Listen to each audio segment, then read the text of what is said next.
കർത്താവിൻ്റെ പരിശുദ്ധമായ നാമം ഈ രാത്രിയിൽ വാഴ്ത്തപ്പെടുമാറാകട്ടെ. ദൈവജന പഠനത്തിനായി വന്നിരിക്കുന്ന കർത്താവിൻ്റെ വിലപ്പെട്ട ദാസന്മാർ, മാതാപിതാക്കൾ, സഹോദരന്മാർ എല്ലാവരെയും യേശുക്രിസ്തു നിസ്തുല്യ നാമത്തിൽ ഈ ദൈവജന പഠന ക്ലാസ്സിലേക്ക് ഹൃദയാംഗമായി സ്വാഗതം ചെയ്തുകൊള്ളുന്നു. തുടർന്ന് യൂട്യൂബിൽ ദൈവവചനം പഠിക്കാൻ ആഗ്രഹിച്ചു വരുന്ന എല്ലാ മാന്യ പ്രിയപ്പെട്ടവരെയും യേശുക്രിസ്തു നിസ്തുല്യ നാമത്തിൽ ഹൃദയാംഗമായി സ്വാഗതം ചെയ്തുകൊള്ളുന്നു. ലോകം എമ്പാടുമുള്ള ക്രൈസ്തവ ജനതകൾ ഇന്നേ ദിവസം കർത്താവിൻ്റെ ക്രൂശീകരണത്തെ കൊണ്ടാടുന്ന ഒരു ദിനമാണെന്ന് നിങ്ങൾ പലരും ചർച്ചുകളിലൊക്കെ പോയി പല നിലയിലുള്ള ശുശ്രൂഷകളിലൊക്കെ പങ്കെടുത്ത ശേഷമായിരിക്കാം ഒരുപക്ഷെ ഈ വചന പഠന ക്ലാസ് നിങ്ങൾ വന്നിരിക്കുന്നത്. നമ്മുടെ കർത്താവ് 2000 വർഷങ്ങൾക്ക് മുമ്പ് നമുക്ക് വേണ്ടി ഈ ഭൂമിയിൽ അവതരിച്ചു. നമുക്ക് വേണ്ടി കാൽവറിയിൽ പരമയാഗമായി തീർന്നു. അവൻ്റെ രക്തത്താൽ നമുക്ക് ശുദ്ധീകരിക്കപ്പെടുവാൻ, അവൻ്റെ മക്കളായി തീരുവാൻ ഉള്ള ഭാഗ്യം നമുക്ക് ലഭിച്ചു. കർത്താവുമായിട്ടുള്ള ബന്ധത്തിൽ അകന്നു കിടന്ന നമ്മെ യേശുവിൻ്റെ ക്രൂശീകരണത്തിലൂടെ ദൈവവുമായി അടുപ്പിച്ചു. നമ്മുടെ പാപത്തിൻ്റെ എല്ലാ ശിക്ഷയും സ്വയം ഏറ്റെടുത്ത് സ്നേഹത്തിൻ്റെ മൂർത്തിഭാവമായിരുന്നു കർത്താവായ യേശുക്രിസ്തു. ആ ധന്യ നിമിഷങ്ങളെ നമുക്ക് ഓർക്കുകയും നമ്മളെ കർത്താവ് രക്ഷിച്ച വിധങ്ങളെ ഓർത്ത് സ്തോത്രം പറയുകയും ജീവിതത്തിൽ എപ്പോഴും ആ ഒരു നന്ദിയും കടപ്പാടും നമ്മുടെ ദൈവത്തോട് നമുക്കുണ്ടായിരിക്കണം. ഭൗതികമാകുന്ന നന്മകൾ ദൈവം നമുക്ക് തന്നു എന്നതിനപ്പുറത്തായിട്ട്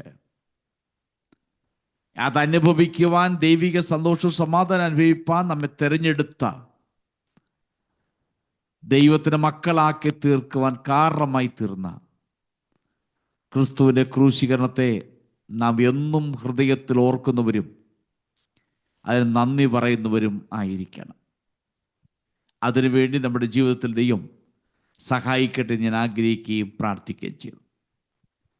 നമ്മൾ എഹെസ്കേലിലെ പ്രവചനം 34-ാം അധ്യായത്തിൻ്റെ ഭാഗമാണ് പഠിച്ചുകൊണ്ടിരിക്കുന്നത്. അതിനകത്ത് വന്നേക്കുന്നത് ആദ്യം ഇടയന്മാരെ കുറിച്ച് പറഞ്ഞ്, ഉത്തരവാദിത്വമില്ലാത്ത ഇടയന്മാർ,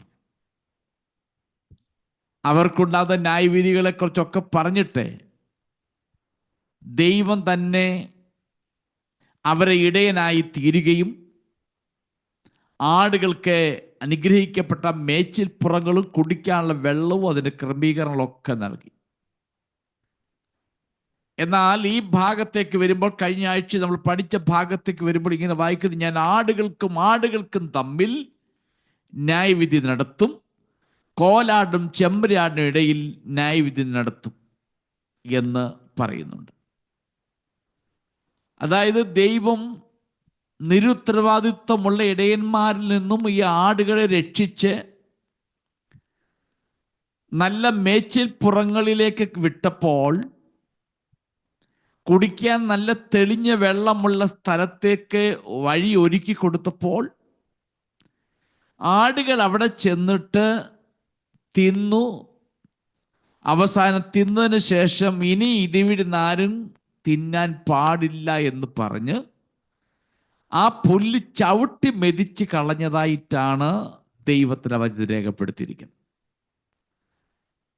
വെള്ളം കുടിച്ചിട്ട് അതിനുശേഷം വെള്ളം കലക്കി കളഞ്ഞു എന്ന് പറഞ്ഞാൽ, തൻ്റെ കൂടെയുള്ള സഹജീവികളോട്, ആടുകളെ കുറിച്ച് അവർക്ക് യാതൊരു വിധമാകുന്ന സ്നേഹമോ കരുണയോ ഒരു പരിഗണനയോ ഇല്ലാത്ത ആടുകളാണ് അവിടെ കാണുന്നത്. തങ്ങൾക്ക് വിശക്കുന്ന പോലെ തന്നെ നമ്മുടെ പിന്നാലെ വരുന്ന ആടുകൾക്കും വിശപ്പുണ്ടെന്നും നമുക്ക് ദാഹിക്കുന്ന പോലെ അവർക്കും ദാഹമുണ്ട് എന്നും അവർ മനസ്സിലാക്കി അവരെ പരിഗണിക്കേണ്ട സ്ഥാനത്ത് അവരെ പരിഗണിക്കാതെ അവർ തിന്നതിന് ശേഷം ആ പുല്ല് ചവിട്ടി മെതിച്ച് കളയുകയും ആ വെള്ളം കലക്കിക്കളയുകയും ചെയ്യുന്നു. അതൊരു സ്വാർത്ഥ താല്പര്യത്തെയാണ് കാണിക്കുന്നത്. സ്വയത്വം, സ്വാർത്ഥത, തങ്ങൾക്ക് മാത്രം മതി, വേറെ ആർക്കും പാടില്ല എന്ന് ചിന്തിക്കുന്ന ആടുകൾ. എന്നാൽ ബലഹീനരാകുന്ന ആടുകൾ വരുന്നുണ്ട്. അവർക്ക് ഇതിന് ഭക്ഷിക്കണം, ഇതിന് കുടിക്കണം എന്നൊരു ചിന്തയില്ലാതെ, ഇനി ആരും ഇതിന് കുടിക്കാൻ പാടില്ല, ഇതിനാരും തിന്നാൻ പാടില്ല എന്ന് പറഞ്ഞ് നശിപ്പിച്ച് കളയുന്ന സ്വാർത്ഥതയുടെ ആത്മാവ്. ഇത് ആടുകളായിട്ട് ആലങ്കാരിക ഭാഷ പറയുന്നത് തന്നെയും ഇത് യഹൂദന്മാരെ കുറിച്ചാണ് പറയുന്നത്, ആളുകളെ കുറിച്ച് പറയുന്നത്. ഈ കാലഘട്ടത്തിൽ നോക്കിയാൽ ഇപ്രകാരമുള്ള സ്വാർത്ഥ താല്പര്യക്കാരെ നമുക്ക് കാണാൻ കഴിയുന്നുണ്ട്. ദൈവിക അനുഗ്രഹങ്ങൾ എനിക്ക് മാത്രമേ ആകാവൂ, എൻ്റെ കുടുംബത്തിന് മാത്രമേ ആകൂ, വേറെ ആർക്കും വരാൻ പാടില്ല, അവർ മാത്രമേ ഉയരാവൂ, വേറെ ആരും ഉയരാൻ പാടില്ല. നമ്മോട് പ്രാർത്ഥിക്കാൻ പറയും, മറ്റുള്ളവർ പറയും എന്നെ പ്രാർത്ഥനയിൽ ഓർക്കണമേ. പക്ഷേ നമ്മുടെ മനസ്സിനകത്ത് അസൂയ കൊണ്ടും വിദ്വേഷവും പകയും സ്വാർത്ഥതയും ഒക്കെ കടന്ന് നിറഞ്ഞു നിൽക്കുന്നത് കൊണ്ട് നമ്മൾ പ്രാർത്ഥിക്കാറില്ല, നമ്മുടെ പ്രാർത്ഥനകൾ അങ്ങ് എത്താറില്ല. ആ തരത്തിൽപ്പെട്ട ആടുകളെ കുറിച്ചാണ് ഇവിടെ പറയുന്നത്. അതുകൊണ്ട് യഹോവയായ ദൈവം പറയുന്നു, അങ്ങനെയുള്ള ആടുകൾ തടിച്ച പക്വതയുള്ളവരാണ്, ആരോഗ്യമുള്ള ആടുകളാണ് എന്നവർ കരുതി.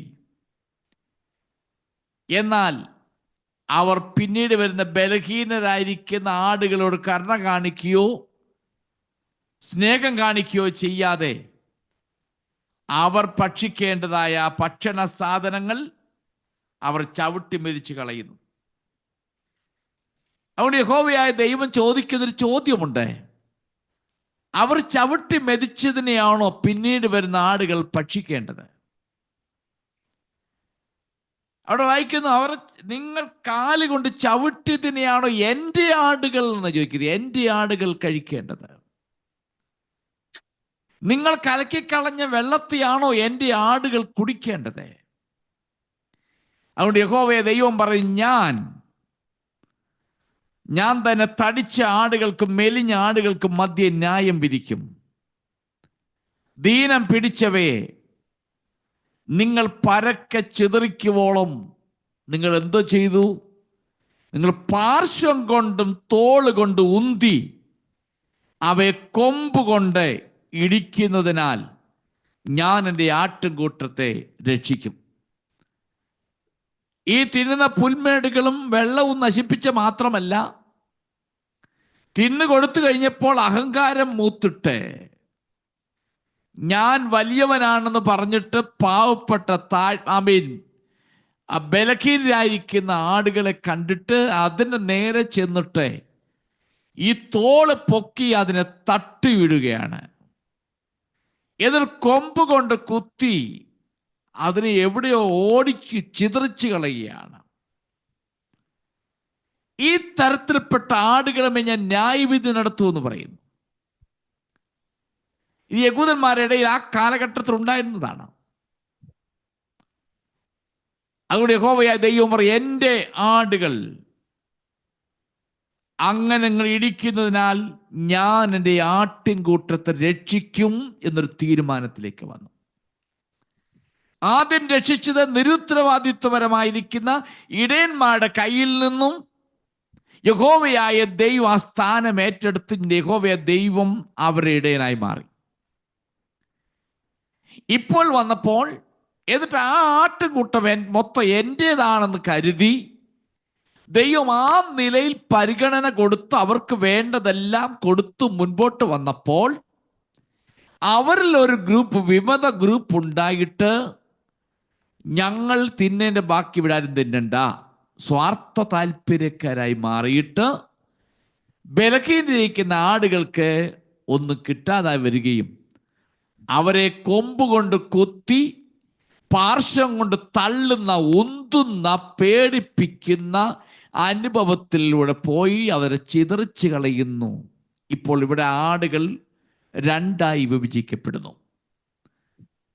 വിമത ഗ്രൂപ്പാകുന്ന ആടുകളും ബലഹീനരാകുന്ന ആടുകളും. ഇപ്പൊ യഹോവയായ ദൈവം പറഞ്ഞു, ആ ബലഹീനരാകുന്ന ആടുകൾ എന്റേതാണ്.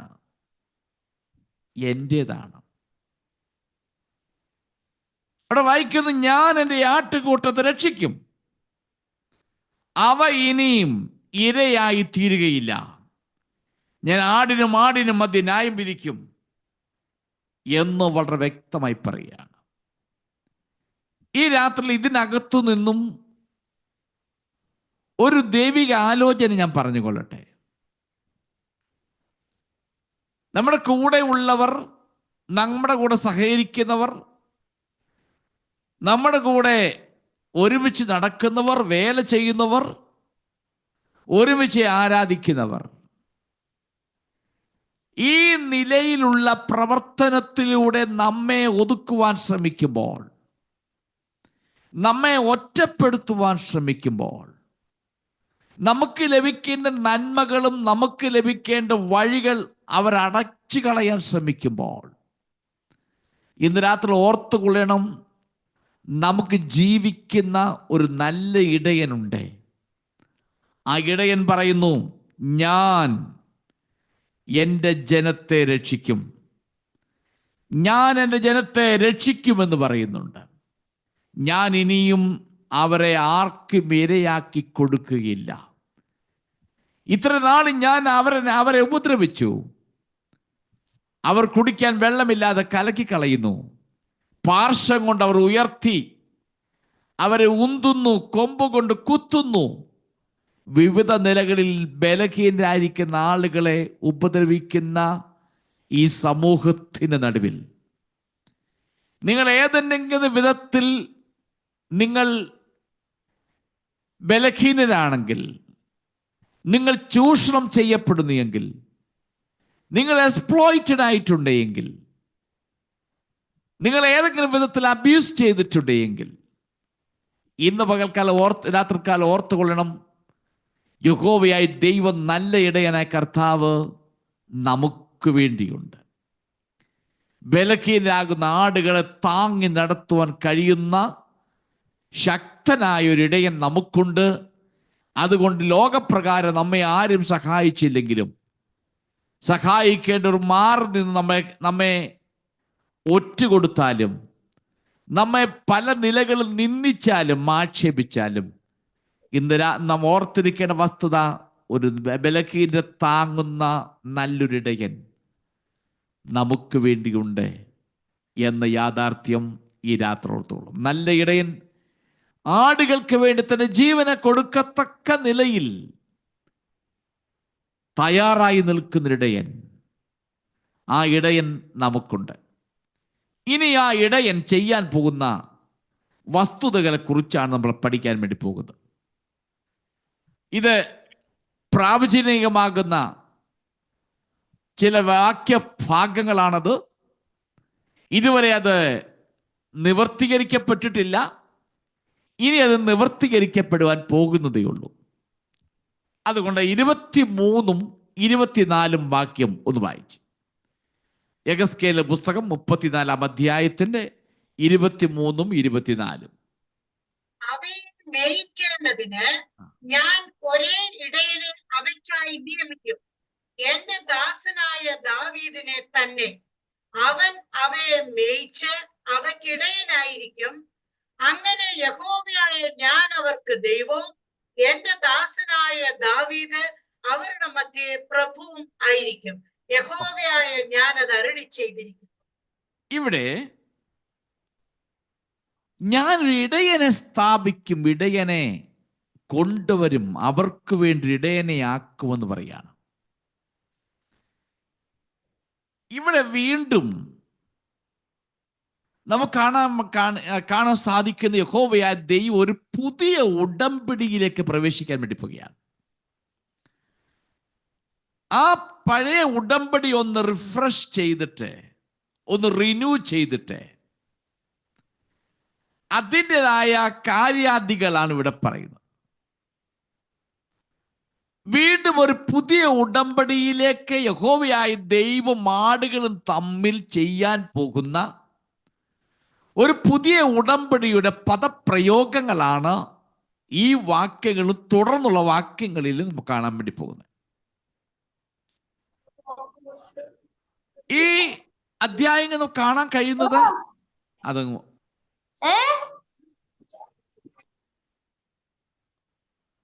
നമുക്കവിടെ കാണാൻ കഴിയുന്നത് ഈ പുതിയ ഉടമ്പടി വാഗ്ദാനങ്ങളുടെ ഒരു ഭാഗമാണ്. ഇസ്രായേലുമായി ചെയ്യുവാൻ പോകുന്ന ആത്യന്തികമാകുന്ന പൂർണ്ണതയുള്ള ഒരുമിച്ച് ചേരുന്ന എല്ലാം അവിടെ വായിക്കുന്നു. ഒരേ ഒരേ ഇടയെന്ന വായിക്കുന്നത്. ഞാൻ ഒരേ ഇടയനെ അവയ്ക്കായി നിയമിക്കും, അവയെ മേയിക്കേണ്ടതിന് ഞാൻ പല ഇടയന്മാരെന്നല്ല വായിക്കുന്നത്. ഞാൻ ഒരേ ഇടയനെ, ഒറ്റ ഇടയനെ ഞാൻ അവർക്ക് വേണ്ടി നിയമിച്ചാക്കും എന്ന് പറഞ്ഞാൽ ഇസ്രായേൽ ജനം മുഴുവൻ ഒറ്റ ഇടയന്റെ കൈക്കീഴിൽ ഒരു രാജാവിന്റെ ഭരണത്തിന്റെ കീഴിൽ വരത്തക്ക നിലയിൽ ഞാൻ ഒരു ഇടയനെ നിയമിച്ചാക്കാൻ വേണ്ടി പോകുകയാണ്. ഇവിടെ വായിക്കുന്നു, ദാവീദിന്റെ പേര് ഇവിടെ എടുത്തു പറയുന്നുണ്ട്. ദാവീദിനെ നമുക്കറിയാം. ദാവീദിനെ നിയമിക്കുമ്പോഴെല്ലാം ദാവീദിനെ ഒരു ഇടയനായിട്ടാണ് നിയമിച്ചത്. ദാവീദ് ഇസ്രായേലിലെ രണ്ടാമത്തെ രാജാവാണ്. യഹൂദ ഗോത്രത്തിലെ ഒന്നാമത്തെ രാജാവ്. ആദ്യത്തെ രാജാവ് ബെന്യാമിൻ ഗോത്രക്കാരനായിരുന്നു. ഇത് യഹൂദ ഗോത്രത്തിലെ ഒന്നാമത്തെ രാജാവും ഇസ്രായേലിലെ രണ്ടാമത്തെ രാജാവും. ദാവീദിന്റെ കാലഘട്ടത്തിൽ വളരെ സമാധാനപരമായിരുന്നു. അതിരുകൾ വിശാലപ്പെടുത്തിക്കൊണ്ടിരുന്നു. അതിരുകൾ അവന് ഉറപ്പിച്ചിരുന്നു. യുദ്ധങ്ങൾ പലതുമുണ്ടെങ്കിലും അതിനെല്ലാം ജയിച്ചു. ഒരു നല്ല രാജ്യഭരണം കാഴ്ചവെച്ച വ്യക്തിയാണ് ദാവീദ്. യഹോവയായ ദൈവം അവനൊരു വാഗ്ദത്തം കൂടി കൊടുക്കുന്നുണ്ടായിരുന്നു. മശിക എന്ന് പറയുന്ന ഒരു രാജാവിനെ കുറിച്ചൊരു അവർക്കൊരു വാഗ്ദത്തം കൊടുത്തിട്ടുണ്ട്. മശികയെ കുറിച്ചൊരു വാഗ്ദത്തം ഇസ്രായേൽ ജനത്തിന് കൊടുത്തിട്ടുണ്ട്. മശിക വന്നെന്ന് അവർ വിശ്വസിക്കുന്നില്ല. ഇന്നും മശികയ്ക്ക് വേണ്ടി കാത്തിരിക്കുന്ന യഹൂദന്മാരെയാണ് നമുക്ക് കാണാൻ കഴിയുന്നത്. ആ മശിക ദാവീദിന്റെ കുടുംബത്തിൽ നിന്നുള്ളവനായിരിക്കുമെന്ന് പറയുന്നുണ്ട്. അതിനെക്കുറിച്ചുള്ള തെളിവുകൾ ഞാൻ നിങ്ങളുടെ മുമ്പിൽ പറഞ്ഞു തരാം.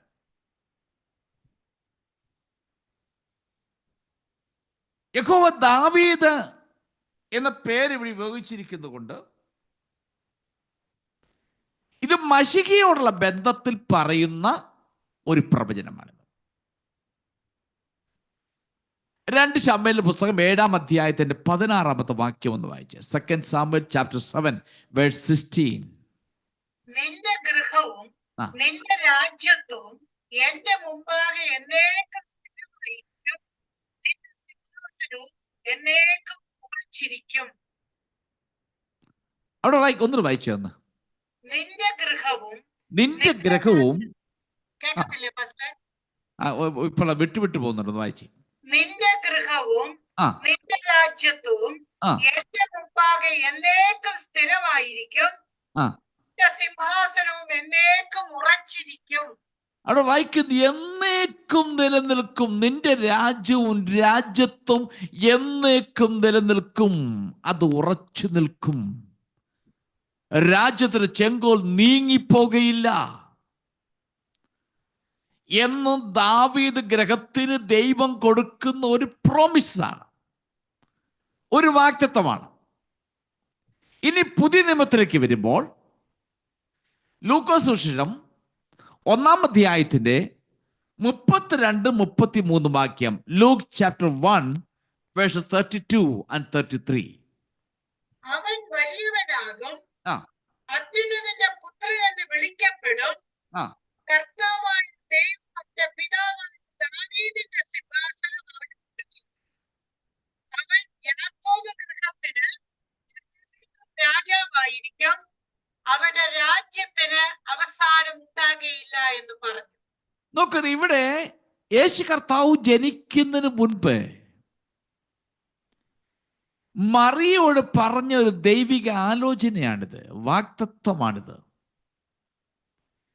അത്യുന്നതന്റെ പുത്രൻ എന്ന് വിളിക്കപ്പെടും. കർത്താവായ ദൈവം അവനെ, ശ്രദ്ധിക്കണം, പിതാവായ ദാവീദിന്റെ സിംഹാസനം അവന് കൊടുക്കും. അതുകൊണ്ടാണ് ഇവിടെ പറയുന്നു, ഞാൻ അവർക്ക് ഒരേ ഒരു ഇടയനെ കൊടുക്കും എന്ന് യെഹെസ്കേലിന്റെ പുസ്തകത്തിൽ പറഞ്ഞിട്ട് അവിടെ ഇങ്ങനെ പറയുന്നുണ്ടല്ലോ, എൻ്റെ ദാസനായ ദാവീദ് അവരുടെ മധ്യ പ്രഭുവായിരിക്കും എന്ന് പറഞ്ഞാൽ വരാൻ പോകുന്ന മശിഹൈക വാഴ്ചയെ കുറിച്ചാണ് പറയുന്നത്. അവന്റെ പിതാവായ ദാവീദിന് ഇതിന് സിംഹാസനം അവന് കൊടുക്കും. അവൻ ദാവീദ് ഗൃഹത്തിന് എന്നേക്കും രാജാവായിരിക്കും. അടുത്തത്, അവന്റെ രാജ്യത്തിന് അവസാനം ഉണ്ടാകുകയില്ല എന്ന് യഹോവയായ ദൈവം, ആമേൻ, ദൂതൻ പറയുകയാണ്. ഇവിടെ നമ്മൾ ശ്രദ്ധിക്കേണ്ട ഒന്നുണ്ട് കാര്യങ്ങൾ. ഒന്ന്, ഇവിടെ വായിക്കുന്നു, യെഹെസ്കേൽ പുസ്തകത്തിൽ വായിച്ചു, ദാവീദിനെ.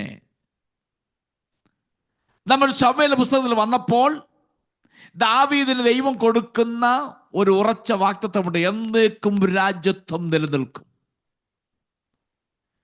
പുതിയ നിയമത്തിലേക്ക് വരുമ്പോൾ ആ രാജ്യത്വത്തിനകത്ത് ആരാണ് രാജാവായി പോകുന്നത്, അത് ആരെക്കുറിച്ച് പറയുന്ന പ്രവചനമാണെന്ന് പറയുന്നുണ്ട്. നമുക്കറിയാം, ദാവീദിന്റെ മകൻ ശലോമോൻ രാജാവായി, അതിനുശേഷം രെഹോബെയാം രാജാവായി, പിന്നീട് അത് അങ്ങനെ അങ്ങനെ പോയി. നമ്മൾ ഈ ഭാഗത്തിന്റെ ആരംഭത്തിൽ കാണുന്നത് പോലെ ആ രാജ്യത്വം അവിടെ കൊണ്ട് അവസാനിപ്പിച്ചു. പിന്നെ ഇന്നു വരെ ഒരുത്തനോട് രാജാവായിട്ടില്ല. നെബൂഖദ്നേസർ രാജാവ് വന്നോ, തെക്കേ രാജ്യം നശിപ്പിച്ചു കഴിഞ്ഞു, പ്രവാസികളായി കൊണ്ടുപോയി അവിടെ കൊണ്ട് തീർത്തു.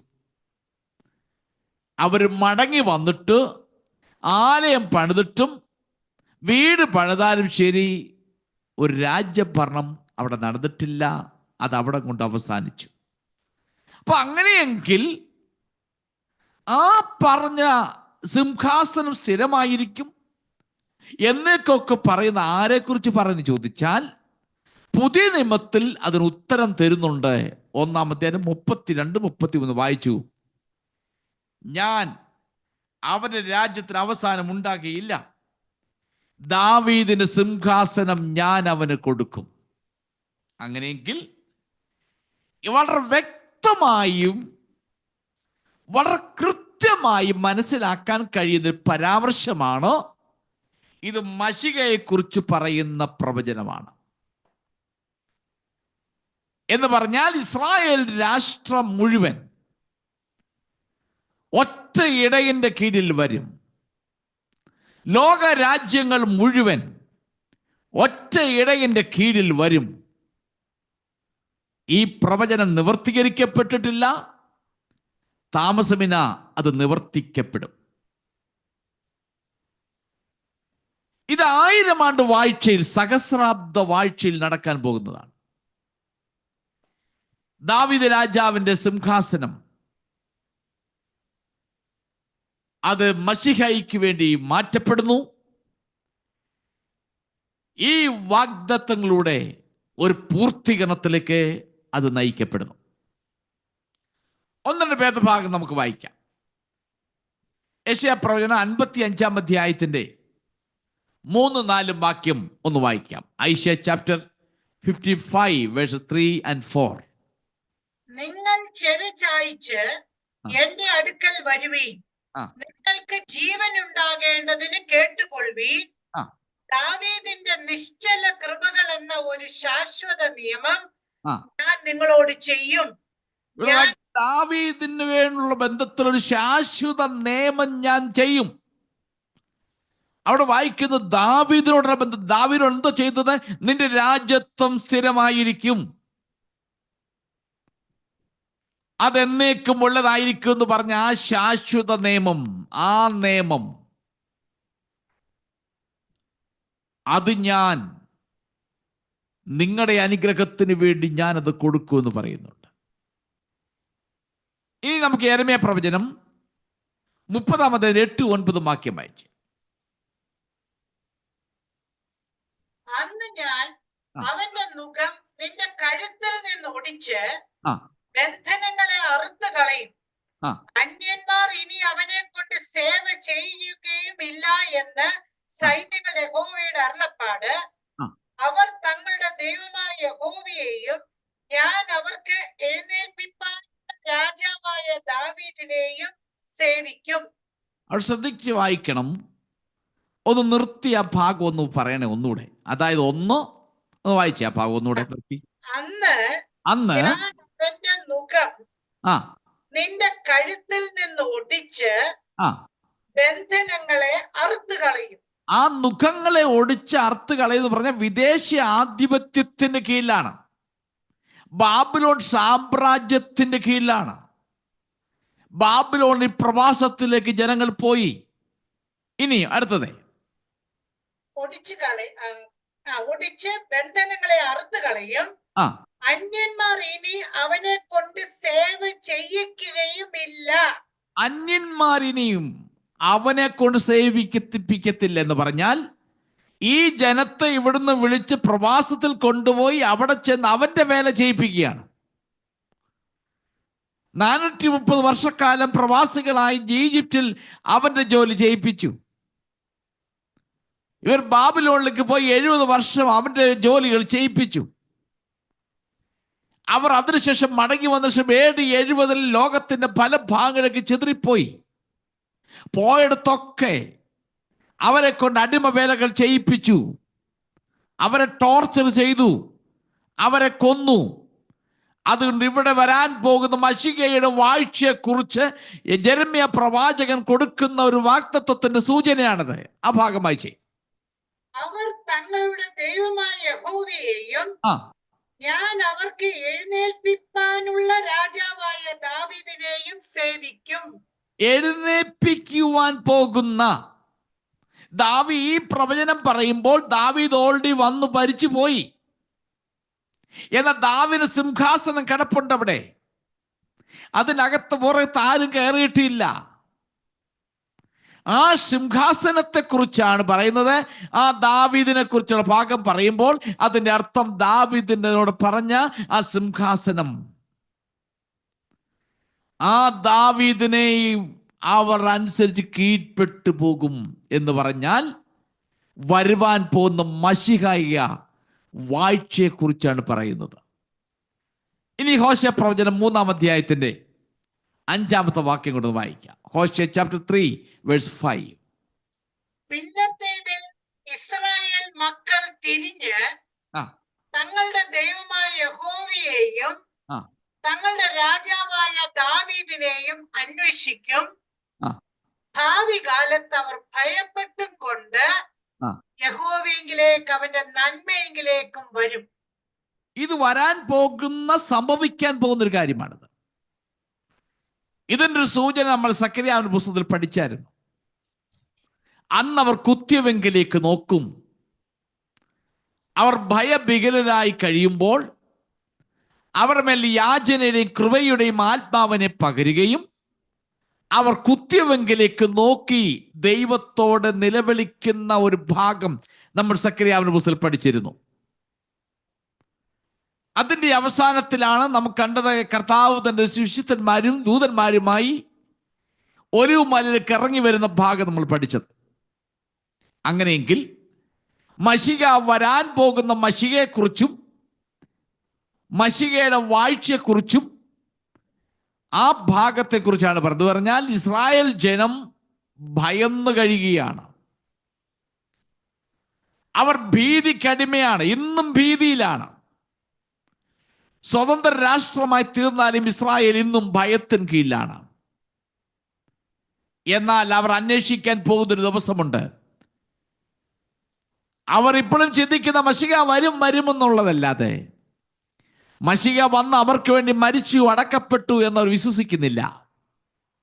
എന്നാൽ ഇവിടെ വായിച്ചതുപോലെ അവർ ഇനിയും അന്വേഷിക്കാൻ തുടങ്ങും.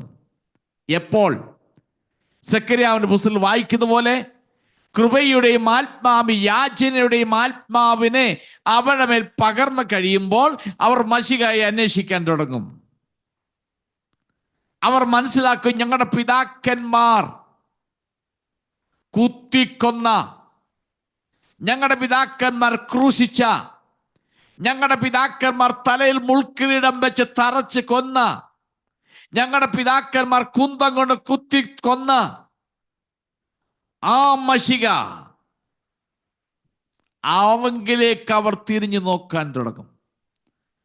ഞാൻ ആരംഭത്തിൽ ഓർപ്പിച്ചതുപോലെ ഇന്നേ ദിവസം ലോകത്തിലെ ക്രൈസ്തവർ മുഴുവൻ കർത്താവിന്റെ ക്രൂശീകരണത്തെക്കുറിച്ച് കൊണ്ടാടുന്ന ദിനമാണ്. ചിലരതിനെ അക്ഷരീകമായി കൊണ്ടാടുന്നവരുണ്ട്, ചിലരതിനെ ഹൃദയത്തിൻ്റെ അകത്ത് അത് ഓർത്ത് ചിന്തിക്കുകയും ധ്യാനിക്കുകയും ദൈവസന്നിധിയിൽ കരയുകയും ചെയ്യുന്നതും കണ്ടിട്ടുണ്ട്. എന്നാൽ ഇന്ന് രാത്രി ഈ വചനത്തിലൂടെ ഞാൻ വിളിച്ചു പറയട്ടെ, സകല ജനത്തെയും മേയ്പ്പാൻ ഒരുത്തൻ വരും, ഒരിടയൻ. ആ ഇടയനെ യഹൂദന്മാരുടെ ഇടയിൽ വന്നപ്പോൾ അവർക്ക് മനസ്സിലായില്ല. ഹോശേയ പ്രവാചകൻ വിളിച്ചു പറയുന്നു, അവർ അന്വേഷിക്കും, അവർ അന്വേഷിച്ചു വരും. ദാവീദിനെ അവർ അന്വേഷിക്കും, ദാവീദിനെ അവർ അന്വേഷിക്കും എന്ന് പറഞ്ഞാൽ ഇതിൻ്റെ എല്ലാം അവസാനം ആമേൻ അന്തിക്രിസ്തുവിൻ്റെ കാലഘട്ടത്തിൻ്റെ ഒക്കെ അവസാനം എത്തുമ്പോൾ യഹൂദന്മാർ അന്വേഷിക്കാൻ തുടങ്ങും. ആ സമയത്തേക്കും അവരുടെ മേൽ കൃപയുടെയും യാചനയുടെയും ആത്മാവിനെ പകരും. അവർ കുത്തി അവർ പിതാക്കന്മാർ കൊന്ന യേശുവിലേക്ക് നോക്കുവാൻ തുടങ്ങും. ഇന്ന് എന്നെ കേൾക്കുന്നവരിൽ നിങ്ങൾ പലരും രക്ഷിക്കപ്പെട്ടവരാണ്, യേശുവിനെ രക്ഷകനായി സ്വീകരിച്ചവരാണ്. യൂട്യൂബിൽ ശ്രദ്ധിക്കുന്ന നിങ്ങൾ പലരും രക്ഷിക്കപ്പെട്ടവരും യേശുവിനെ സ്വീകരിച്ചവരുമാണ്. അതിന് കാരണം നമ്മുടെ മേലെ കൃപയുടെ ആത്മാവിനെ ദൈവം പകർന്നതുകൊണ്ടാണ്. നമ്മുടെ ചില പ്രത്യേക സാഹചര്യത്തിലൂടെ നമ്മൾ കടന്നുപോയപ്പോൾ നമുക്ക് ക്രിസ്തുവിനെ കാണാനും മനസ്സിലാക്കാനും ക്രിസ്തുവിൻ്റെ ക്രൂശീകരണത്തെക്കുറിച്ച് അറിയുവാനും ക്രിസ്തുവുമായിട്ടുള്ള ബന്ധത്തിലായി തീരുവാൻ സാധിച്ചത് കൃപയുടെ ആത്മാവിനെ നമ്മുടെ മേൽ പകർന്നതുകൊണ്ടാണ്. എന്നാൽ യഹൂദന്മാർക്ക് മനസ്സിലാക്കാത്തതിന് കാരണം അവരുടെ മേൽ കൃപയുടെ ആത്മാവിനെ പകർന്നിട്ടില്ല ഇതുവരെ. അതുകൊണ്ട് അവർക്കിതൊന്നും മനസ്സിലാക്കാൻ കഴിയുന്നില്ല. അവർ ഇനി മനസ്സിലാക്കാൻ പോകുന്നതേ ഉള്ളൂ. അതുകൊണ്ടാണ് പൗലോസ് ഇങ്ങനെ വിളിച്ചു പറയുന്നു, ജ്ഞാനികൾക്കും ബുദ്ധിയുള്ളവർക്കൊക്കെ മറച്ചിട്ടെ ശിശുക്കൾക്കിത് വെളിപ്പെടുത്തി കൊടുത്തിരിക്കുന്നു എന്ന് തൻ്റെ ലേഖനത്തിൽ എടുത്ത് വായിക്കുന്നു. ജ്ഞാനികൾക്കും വിവേകികൾക്കും മറച്ചിട്ട് ശിശുക്കൾക്കിത് വെളിപ്പെടുത്തി കൊടുത്തു. അതുകൊണ്ടാണ് ഗോത്രമെന്നോ ഭാഷയെന്നോ ജാതിയെന്നോ വംശമെന്നോ നോക്കാതെ നമുക്ക് നമ്മുടെ രക്ഷകനായ കർത്താവിനെ കാണുവാനും ഹൃദയത്തിൽ സ്വീകരിക്കുവാനും അവൻ്റെ മക്കളായി തീരുവാനും സാധിച്ചത്. ആ ഭാഗമാണ് ഇനി വരാൻ പോകുന്നതിനെ കുറിച്ചാണ് ഇവിടെ പറയുന്നത്.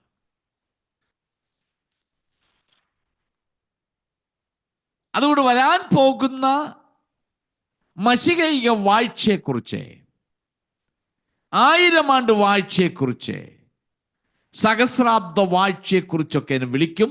1000 ആണ്ട് വാഴ്ച എന്ന് വിളിക്കും, സഹസ്രാബ്ദ വാഴ്ച എന്ന് വിളിക്കും. ആമീൻ, ഇത് നടത്തുവാൻ വേണ്ടി പോകും. അത് ഒറ്റ ഇടയനേ ഉള്ളൂ. ആ ഇടയൻ്റെ കീഴിൽ സകല ലോകരാഷ്ട്രങ്ങളും വരും. നമുക്കതിനെക്കുറിച്ച് ദൈവം വെച്ച് അടുത്ത ആഴ്ചയിൽ നമുക്കതിനെക്കുറിച്ച് നമുക്ക് പഠിക്കാം.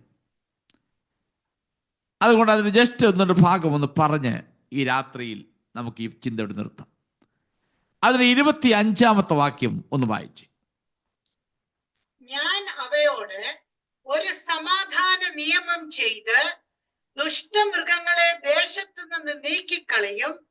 അങ്ങനെ അവ മരുഭൂമിയിൽ നിർഭയമായി വസിക്കുകയും കാടുകളിൽ ഉറങ്ങുകയും ചെയ്യും. ഓക്കെ, ഇവിടെ വീണ്ടും ഇസ്രായേലുമായി ചെയ്യാൻ പോകുന്നൊരു ഉടമ്പടിയെ കുറിച്ചാണ്. ഒന്ന്, ഇടയനെ നിയമിക്കാൻ വേണ്ടി പോവുകയാണ്. അതുകൊണ്ടാണ് കർത്താവായ യേശു ക്രിസ്തു ഈ ഭൂമിയിൽ വന്നതും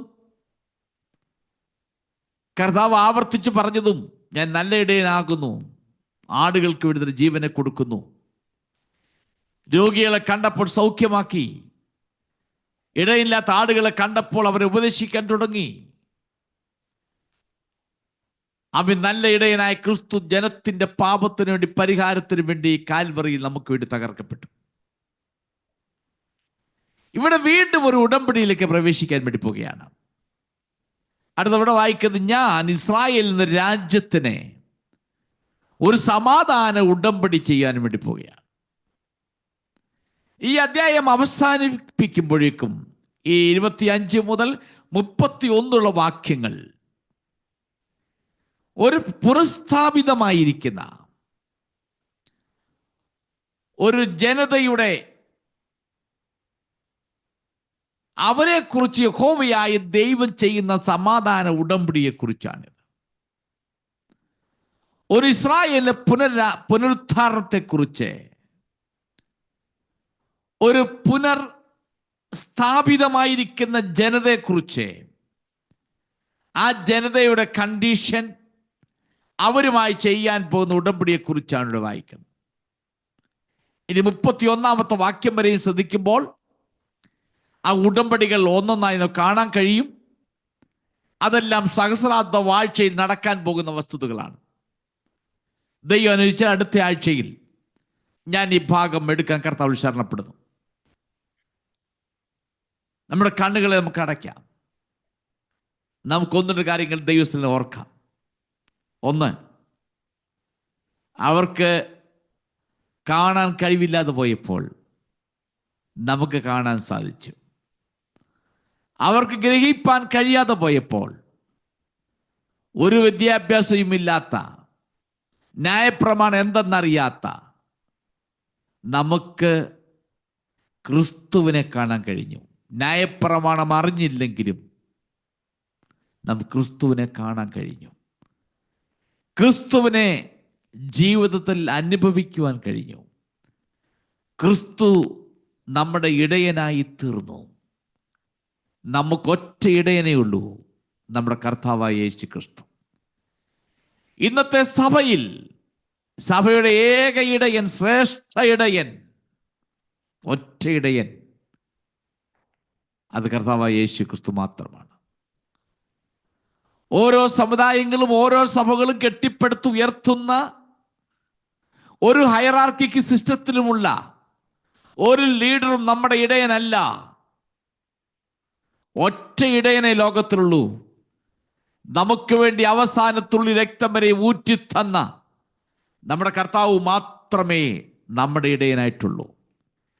അവിടെ ദൈവസഭയെ നയിക്കുവാൻ, ദൈവത്താൽ ദൈവത്തിന്റെ സഭയുടെ ഇടയൻ ലോകപ്രകാരമുള്ള ഒരു മനുഷ്യനുമല്ല,